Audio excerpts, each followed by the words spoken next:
Hey Kipsters! In tomorrow's lesson, our objective is that Kipsters will be able to explain the role of decomposers in an ecosystem. So first, let's talk about what are decomposers. A decomposer is an organism that breaks down dead and decaying organic matter. As you remember from our previous unit, organic means something that comes from nature. It was a once living thing. So the role of decomposers are, they're nature's recyclers. As the worm you see here or the snail, their job is to break down that dead tree or any other dead organisms in nature and return those nutrients to the soil so that other things can grow. They're nature's recyclers and they're super important to our ecosystem. Examples of decomposers are bacteria, fungi, mushrooms, mildew, and mold. These are things you see on a nearly daily basis, and their job is to break down dead and decaying matter. Let's take bacteria for the first example. As you can see in this picture here, this is a up-close view of bacteria. Bacteria most of the time can only be seen under a microscope. However, sometimes you might even get a bacterial infection. As you can see here, a staph infection is when bacteria comes into your skin and gives you these bumps on your skin. That's the result of bacteria. But bacteria are microscopic organisms. Another example would be mushrooms. The mushrooms that grow out of the ground or on the side of a tree are breaking down dead matter and returning the nutrients to the earth. In fact, this mushroom that's seen here is so toxic it could kill you. Another example is mildew. Mildew forms when there's a lot of moisture in an area. For example, this old room, on top of the ceiling, you can see that there's mildew. It's breaking down the dead or organic matter that's in that ceiling. Another example would be mold.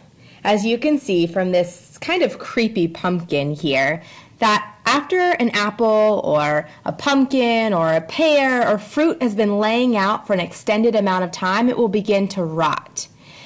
The white or black spots that you see are mold. It's the same thing that you would see on bread that has stayed out of the refrigerator for a while and it's expired. It will begin to mold as there are organisms that are beginning to break down that matter. The last example is bacteria. Here you can see there's microscopic organisms under a microscope. There are animals that are considered decomposers too. Maggots, roaches, dung beetles, earthworms, slugs, and even roly-polies are decomposers.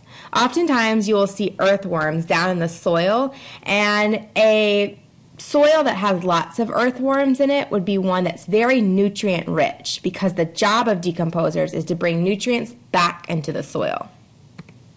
So why are decomposers important? Well, without them, the world would be covered in dead plants and animals. Thankfully, decomposers return nitrogen, carbon, and other elements to the soil and the air to help plants grow. After plants use the elements returned to them by the decomposers, animals eat the plants and the energy goes back into the food chain. Here's another example.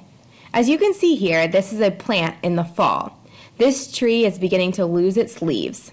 As the leaves begin to fall from the tree, these leaves that are now dead will be broken down by decomposers. Decomposers will take these leaves, return it to the soil, and it provides nutrients for this tree to continue to grow even bigger. This happens every fall to most of the trees in our area. It's an important process because those leaves provide nutrients for the soil. The last part is composting. Composting is a way of recycling energy. As you can see in this picture, there are fruit and vegetables, there's soil, straw, and other things that are organic matter that are all put into one pile.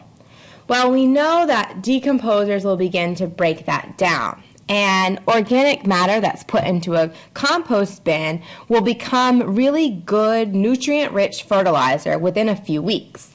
In fact, we used to have this in my backyard, and so my mom every Day would take the trash and put it into the compost bin, and then after a few weeks she would use that soil or the fertilizer and use it as rich fertilizer for her plants. That's all.